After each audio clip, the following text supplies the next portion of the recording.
Welcome to Under the Rug at Work, where I shine light on problems that are normally swept under the rug. Today, I'm chatting with Dr. Donna Stemmer about how workplace whistleblowers are the canaries in the coal mine.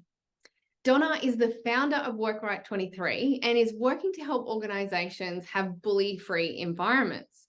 Thank you so much for joining me, Donna. Thank you. Now, I love what you do and what you stand for, but some people might not have heard of WorkRight 23 before. Can you share with us what is WorkRight 23 and why did you start it? WorkRight 23 is a charitable trust in New Zealand. We're here to support both the targets of workplace bullying, and that's the whole gamut of what bullying is, everything from repartee clear to harassment, discrimination, sexual harassment. But we also work and partner with organizations who want to have bully-free environments. So looking at what the structures and processes are in place that are actually enabling those things to happen within their organizations. Why did you decide to start WorkRight 23? After a girlfriend's encouragement, actually. Driving from Auckland to Tauranga, I'm driving, and there were several times during that trip, I thought this would be so easy to just do this in front of a truck that was coming the other way.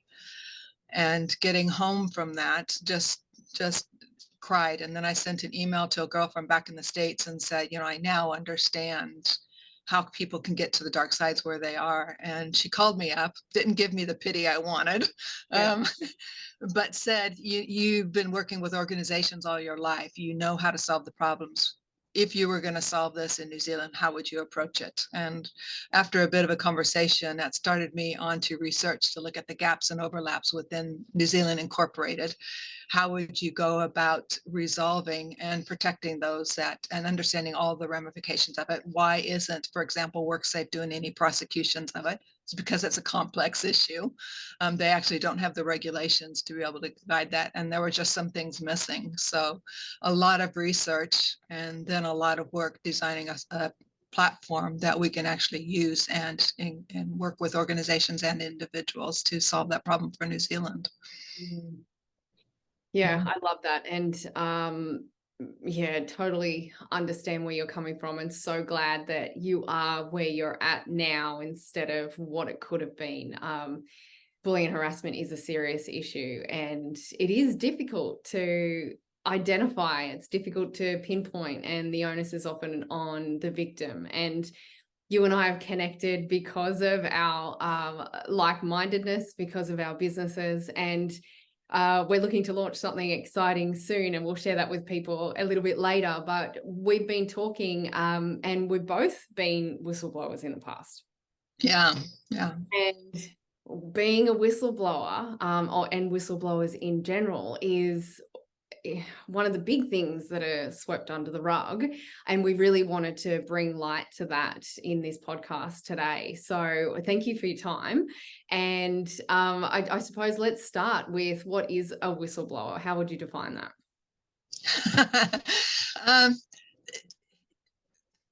People have images of what they think whistleblowers are.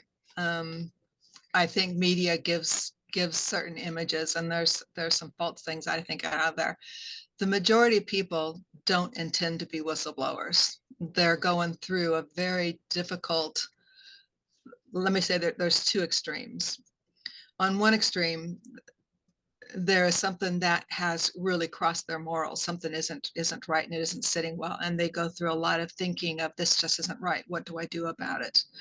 And then there's the other end where they've run across something, they've made a comment, and often it's just a sideline comment of, that's not on.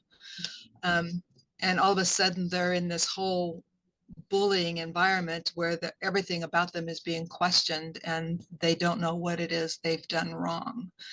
And it's in interviewing these ones that when we start going, well, what happened then? And there's certain things you start looking for when we're doing the interviews now that we can get back to where we can pinpoint something happened. Oh, I made a comment about that.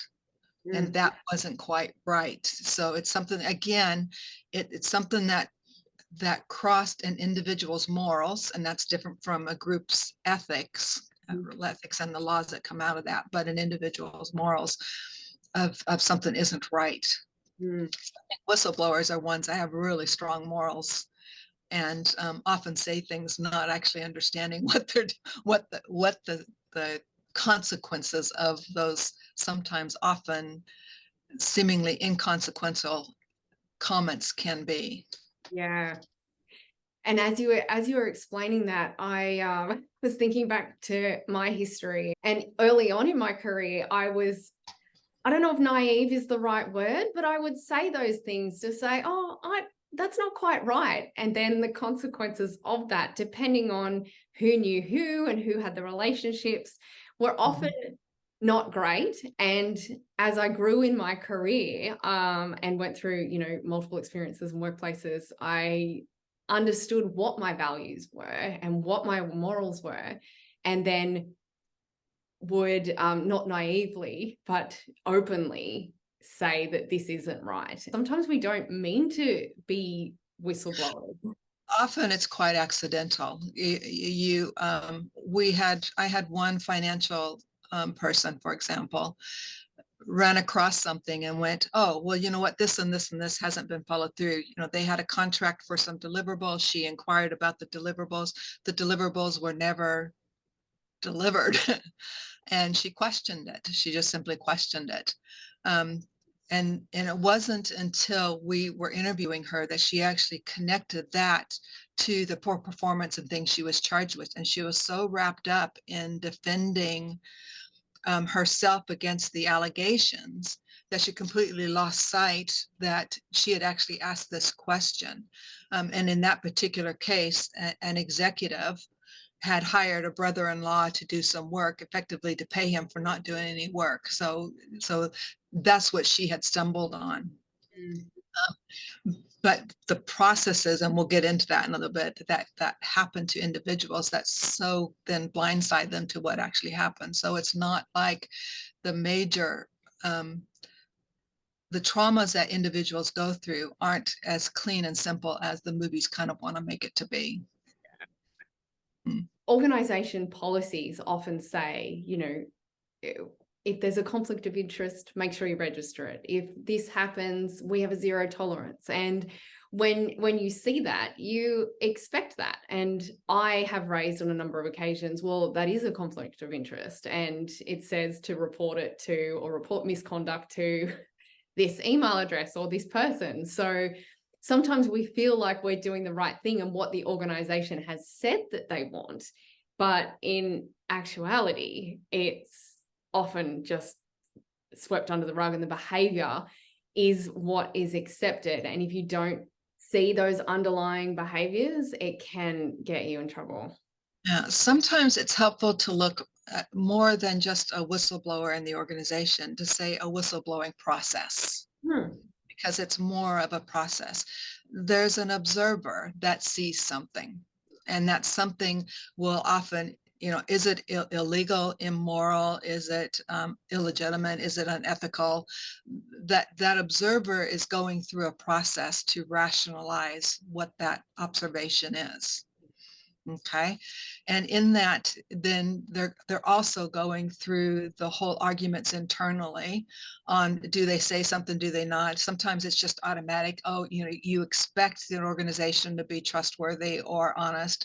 And as an organization, it may be, but individuals within the organization aren't always. So separating those two and understanding that process. So there's a whole process that the person that has observed the action or the activity or whatever it is, there's that side of the process. But then there's the other side of the process. It's, what does the organization then look at? They have a decision to make as an organization, even though it comes down to individuals, is, should this activity be questioned? Is it right? Is it wrong? Do we justify it? How do we justify it? Is it wrongful? Often organizations will put a lot more weight on the external perception of something, their whole marketing side of it, and will often try to cover up just because they're afraid of the perception it would go on with that. The number of cases that we've seen where an organization decides to cover it up because they're afraid of the external, and then puts the observer of the illegal activity at huge risk to protect their PR, when actually what would probably be better is to deal with it in appropriate ways and then be open and transparent about it. And as the title of our chat today is about, is whistleblowers are the canaries. They're sharing, hey, I've seen an issue. It might be their perception of that issue, which may be incorrect, but and let's chat about the consequences of what happens when people do speak up. And often that's a reason they don't, because instead of, as you just said, instead of the organization going, okay, we've got a bit of a canary here. Is this an issue? Can we chat with this person to really understand, what are they saying? What is the issue? Is it a problem? Is there an opportunity for us to make an improvement, whether it's clarity of the area or the issue, if they have a perception misunderstanding, or if it's really a big issue that if that gets out in the media, could bring the organization down. Like, I've been in marketing and comms for a while for big organizations, and I always say to them, what's the front page of the Herald test? Is this, if this issue gets out on the front page of the newspaper, what will happen? Will customers and clients say, oh, that's great? Or will they say, well, that's not actually very good, and we won't be doing business with you again? So having that lens on it and treating the individual as a human being, and working together with them, rather than doing what often happens is, as you know, you've spoken about, and in the media, we tend to point the finger and say that they're the issue. I mean, look at Gretchen Carlson. She identified the big issue with Roger Ailes, and everyone came to his defense until the recordings were provided to say that it was actually all true. And then everyone else came out after that. Like, that seems to be the norm, rather than, you know, people saying, okay, I messed up, or yes, there's an issue. Let's work together to solve it. That we have a human frailty. We don't like to admit our mistakes. Yeah. We don't want to say that we're less than perfect. You know, even why I started Work Right 23, I didn't want to admit that I needed help, or that I'm strong, I can handle this. And it wasn't until that recognition that I went, wait a second, I think I'm strong, but I'm not always. We need that connection to other people. And organizations and organizational culture is accumulation of all those individual little actions and how it works. And it reflects on that. Organizations, just like humans, will often act to protect itself. But like the canary, when something's been identified, it's time to start saying, we need a reality check here. And I think that we're afraid of that reality check. I think it's the biggest wall that the biggest hurdle that has to be gotten over in this, is we're afraid of that reality check. We often will say, no, it's not the way they're perceiving it, or whatever. And the things that happen to the whistleblowers get piled on. You know, in going back to the individual whistleblowers that we have worked with, at the beginning of our work, we were finding them a lot further down the track, and we had to backtrack to actually understand what's going on with them. But often what happens to the whistleblowers is reprimands and complaints start. You know, if you've had this beautiful career and there's been no problem, and all of a sudden you've got starting to get complaints about your work, but you know how you performed hasn't changed, then it's time for a whistleblower to say, have I stumbled onto something? What happens when they do speak up?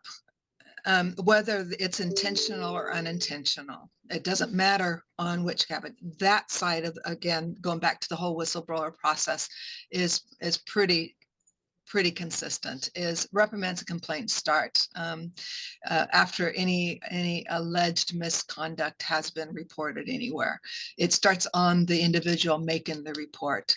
Proactive steps are taken by the organization to protect the organization, whether that's an individual in the organization or the organization overall. And that's the issue with HR and their relationship, particularly in the Southern Hemisphere, is they are there to protect the organization, not to work for the benefit of the organization. And I say that not casually, is because they think they're doing something for the good of the organization. But when you pick out or penalize one part of the organization, you're actually sub-optimizing the whole organization. If anything, my career has taught me about that, is the individuals that make up the whole are more important than the whole. Mm. Okay. Institutes will downgrade the alleged wrong. They won't do a full investigation and look at it. So they'll start minimizing what that potential is, and the attacks start on the individual. And once they've got an individual into a position where their credibility is in question and the individual is questioning themselves, more of the effort is put in the individual on protecting their career, their livelihood. It gets into the practical everyday things for them of what they need to be able to survive, that they have lost complete sight of what that bigger picture is, what it is that happened to put them into this whole process to begin with. One of our advice to targets now, we do a lot around options with targets, and the first thing we'll ask them is to look back, reflect on what happened before these incidents started, because there'll be something you probably tripped on. And often there is, and again, they could be very small little things to very big, grandiose whistleblower things. And I think if there's anything that people should take away from this conversation today, is that whistleblowers aren't always on these big moral dilemmas. Like, I watched the film Official Secrets over the weekend. She had a moral dilemma on whether she reported when she knew politicians were lying on the TV and the news. Does she disclose something or not? And then the terror that takes over when she actually made that decision to disclose. But it's also, and what's probably more important as a culture, is those little everyday acts that happen that lead up to people self-censoring and not speaking up when things are going wrong. And it's those little ones that is a bigger issue for me, I think, on seeing some of the cultural decline that we have. There's some things that I see in the political circles now that I look at the behaviors going, you wouldn't have done that, or you wouldn't have said it that way a while back. But because of so many of the little things being ignored and swept under the rug, the big things become less. We ignore them, or we become immune to actually seeing them. Yeah. How can people protect themselves if they want to be a whistleblower? What can they do? Well, I don't know if there is a way to completely protect yourself, but there are steps you can take to minimize it. And the first one is being aware that that's what you may be, and making that conscious decision. Am I going to do those things? By understanding what the red flags are, performance things that you might have stumbled on something, to be able to step back and reflect on this, so that because we find a lot of the cases that we've worked with targets, they go to the employment advocate or lawyer and say, I've got this employment issue. I've never been underperformer. I'm now accused of all this. And the focus is on that. And even the lawyer isn't aware enough to step back and say, well, wait a second, what are some of the things that you've got in your evidence? And And that evidence is critical, to look at it critically of what's going on. We had one case where we had an HR person that works in HR going, this isn't quite right. Things are being made up for immigration. Mm. And we actually, before she filed the PG, knowing she was actually able to step back, look at the situation and say, this isn't on, this isn't right.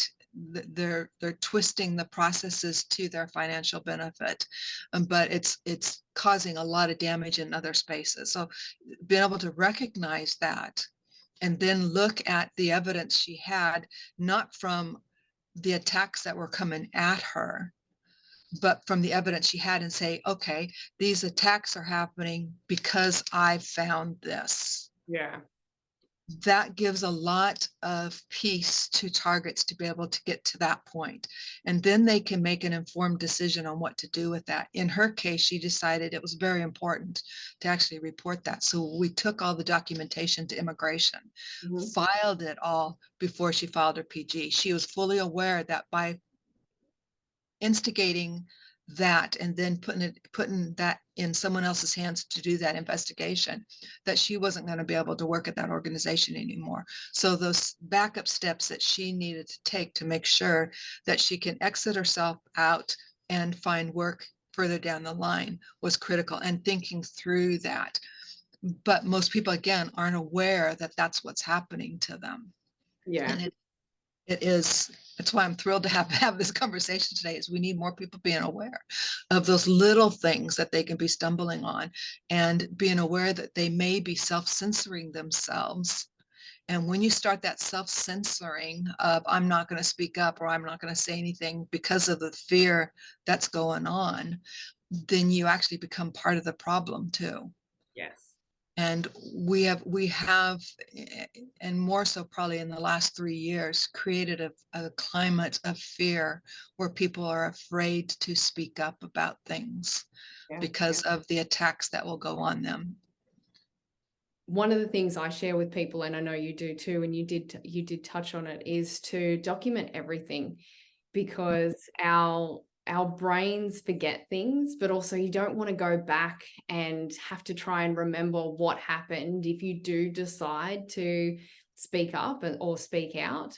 And I find documenting things means it takes it out of your brain, puts it on paper, and you can kind of let that go, knowing that it's there and not trying to it's just that weight off your shoulder, and knowing your options. And that's what you and I are working on. That's what you're, supporting people with Work Right 23. People need the information, and lawyers don't always tell you, but lawyers aren't always aware of all the facts, or they look at it through their lens of expertise.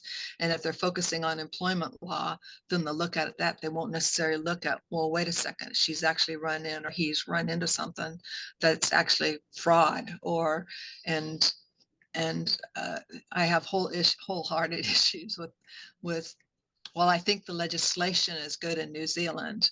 The implementation leaves a lot to be desired, in that the things can be covered up in what New Zealand would call an S-149, which is a mediated agreement that we have been taught takes on this whole special legislative requirements, but it's still a contract, and we need to be able to start looking at them back as contract law, because we're getting a lot of things covered up in those S-149s that are actually illegal behaviors, Mm. and that shouldn't be happening. Yeah, and that's, those micro or macro behaviors that you were talking about, that changes the culture of everything. It changes the culture of the law. And we find that even if those things happen and the employer is able to sweep the issue under the rug by paying out an employee, they often don't go back and look at, okay, there was an issue. There's clearly an issue here. How do we fix it to make sure that this doesn't happen again and we don't get another whistleblower? Yeah, organizations as a whole have a whole hard time with that self-acknowledgement. The problem's gone, they're out of the organization, we can forget about it. When we started this work, I sat down with an MP that I knew fairly well, through other work that I had done previously. And as we're walking him through everything, he sat back. He goes, when I was CEO of an organization, we went to a lawyer about fraud that we had uncovered internally. And the legal advice to them was find another reason to get rid. Don't go file a complaint for fraud. The reason being is it was much more economical to get rid of the individual rather than disclose the fraud that might have been found. I think these kinds of behaviors are, while it might be economically more viable, it causes more problems. A law firm that we've worked with finally did file a complaint, a police report against someone that had done some fraud with some trust accounts. And the police comments to them was, well, we were wondering when someone was actually going to file a complaint for an investigation to happen. Apparently that the police were very aware that this individual had done this several times before. So we pass on the problems without resolving them because we think we're doing what's good or protecting the organization. But as a community, as a nation, we're actually sub-optimizing the whole when we do that, as well as giving away a little piece of our soul every time. And it makes it easier to justify the next time that that behavior is then acceptable. Yeah. And that's exactly what happens often, not always, with bullies. They're moved on to destroy another team or another organization instead of having the courage to have a conversation with them and identify their behaviors and make change or improvement. And sometimes that's moving them out. And sometimes they will turn around and go, I didn't realize that's just how I communicate, or I want to change. Yeah, one of the things I've really liked about the platform and the work that we're doing, because we get targets to document things, and because there's a matching mechanism in there, we can have several targets with the same perpetrator, and we can identify that and do it anonymously, work with the targets and support them.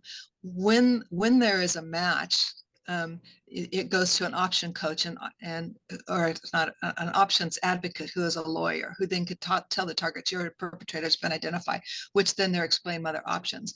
We've recently had one there where there was multiple within one organization, multiple targets with the same perpetrator.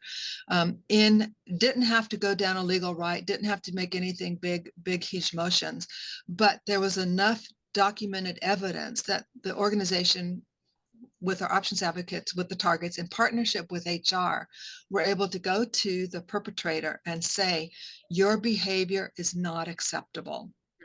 Didn't have to get into the arguments of this or with justifications or any of that, just saying the behavior is unacceptable and it has to stop. Yeah. So no matter what the perpetrator thinks that they might be doing, their strong management, or they're doing this or they're doing that, they have very, very clear documented evidence, and it changes that whole conversation without it becoming a big, huge marketing thing to start managing. You can actually have that conversation. These are the behaviors you're exhibiting. These behaviors have to stop. We don't care why you're doing it. I'm not really interested in that. Behaviors have to stop. Yeah.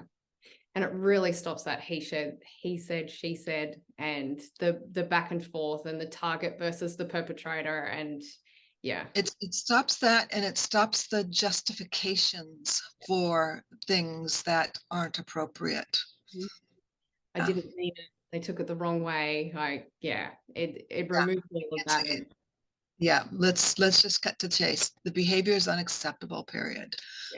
So if you need help, and in that case, there are some training and development things that are put in place, and even some online training that's going on with to teach more appropriate ways to have those conversations, dialogues in conflict. So people can learn and they want to learn, but we find excuses too often, or allow the excuses too often for the behaviors to continue. So, again, that's on this lighter side of the things.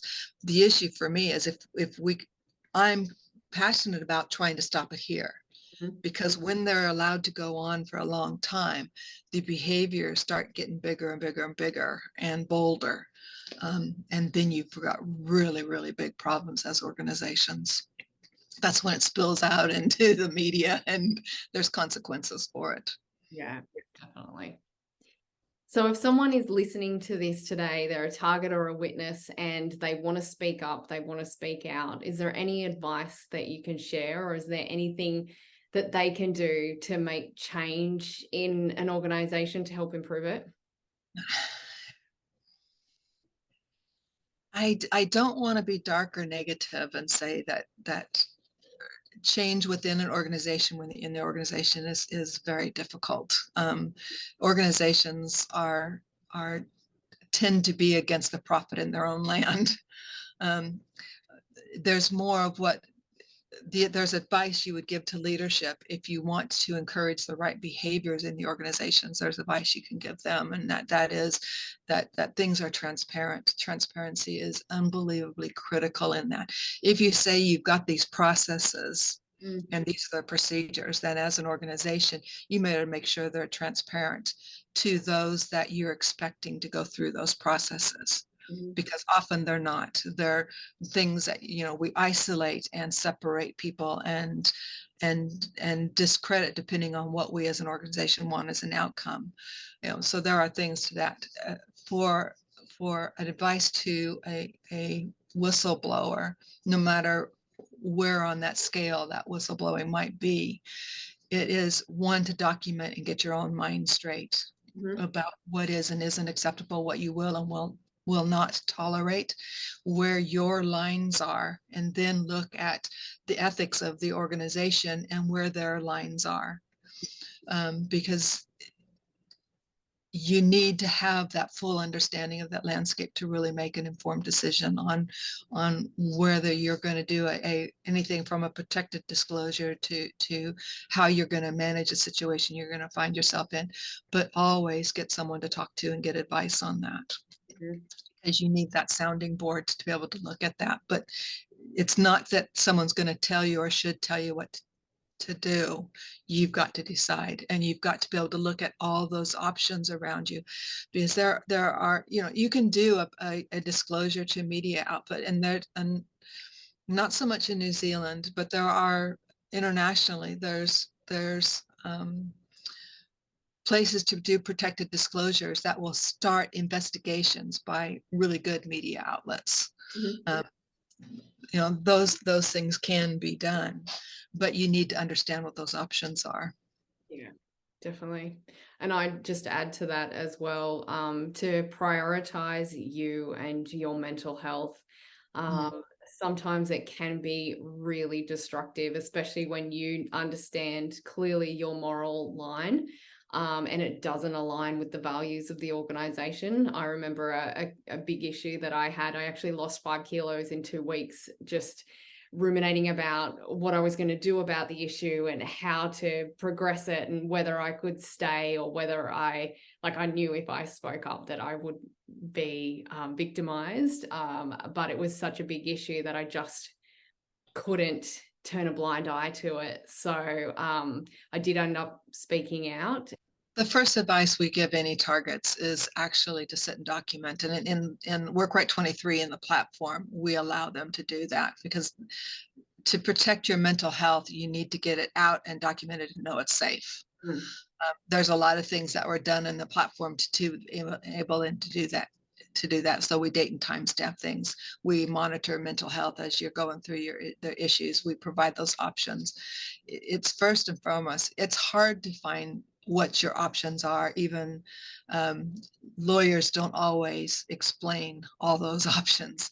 And when you are hit with things legally, they don't necessarily always explain all the pros and cons with those. So you need someone outside the system to be able to have that bounce and understand, so that you can make fully informed decisions. Probably the biggest caution I would put out there is targets want to focus on justice. Mm. For themselves, for others, for whatever, and justice can be quite a fluid thing.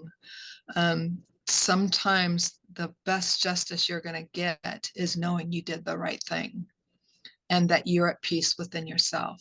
And that's where understanding the options, the pros and the cons, the risks, the consequences, and consequences being that bigger meaning, both positive and negative consequences of something, what they are.